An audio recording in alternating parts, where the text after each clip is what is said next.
Hi everyone, today, I'm going to share a beautiful poem from Class 8, Chapter 2, called, A Time to Talk, by Robert Frost.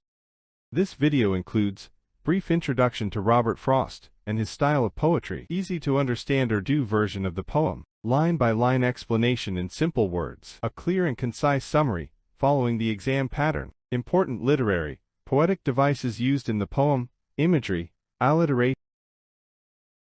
Robert Frost was one of the most famous American poets. He is known for writing about nature, rural life, and deep human emotions. His poetry often uses simple language but carries deep meanings. Won the Pulitzer Prize for Poetry 4 times, a rare and huge honor. Famous poems are The Road Not Taken, Stopping by Woods on a Snowy Evening, and A Time to Talk poem by Robert Frost. When a friend calls to me from the road and slows his horse to a meaning walk, I don't stand still and look around. On all the hills I haven't hoed, and shout from where I am, what is it? No, not as there is a time to talk. I thrust my hoe in the mellow ground, blade end up and 5 feet tall, and plod. I go up to the stone wall for a friendly visit. In this part, each line of the poem is translated into simple Urdu to help students understand the meaning clearly. The translation keeps the original idea of the poem while using easy words. This helps students connect better with the poem and prepare well for exam. Line 1. When a friend calls to me from the road. Explanation. The poet introduces a moment where a friend calls out while passing by. It sets the stage for a choice, whether to respond or keep working. Line 2. And slows his horse to a meaning walk. Explanation. The friend isn't just passing, he slows down, signaling he wants to talk. This shows and values the connection and is making an effort. Line 3. I don't stand still and look around. Explanation. The poet doesn't ignore his friend, or pretend to be too busy. He doesn't pretend he's too absorbed in work to stop. Line 4. On all the hills I haven't hoed. Explanation. Though there's work left, symbolized by unhoed hills, he doesn't use an excuse. This line emphasizes that work is not more important than human connection. Line 5. Explanation. He doesn't just call out from a distance to quickly deal with the friend's call. Instead of a rushed or impersonal interaction, he values real presence.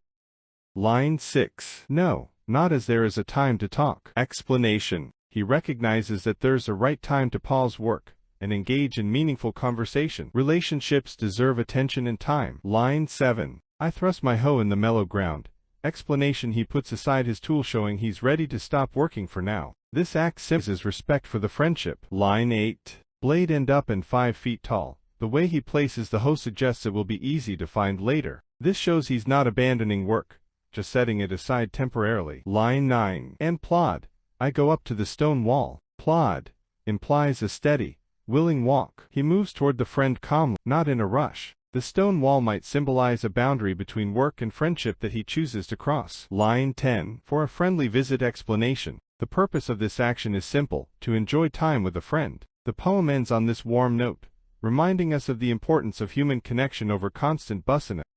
This slide includes a well-written summary of the poem, designed according to the exam pattern. It highlights the main message, tone, and theme of the poem in simple and clear words, making it easier for students to revise and remember during exams. The summary helps in understanding the poet's message about friendship, time, and human connection. In addition to the summary, the slide also provides the proper reference of the poem and the poet, so students know when it was written and where it comes from. This adds value for both exam preparation and general knowledge.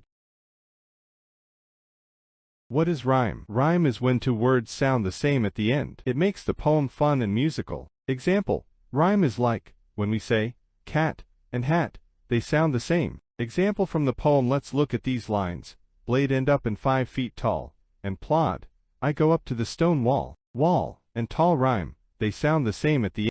What is alliteration? Alliteration is when words start with the same sound. It makes the poem fun to say and nice to hear. Example like, silly snake slides slowly. All the words start with the S sound. Example from the poem. On all the hills I haven't hoed. Repetition of H sound.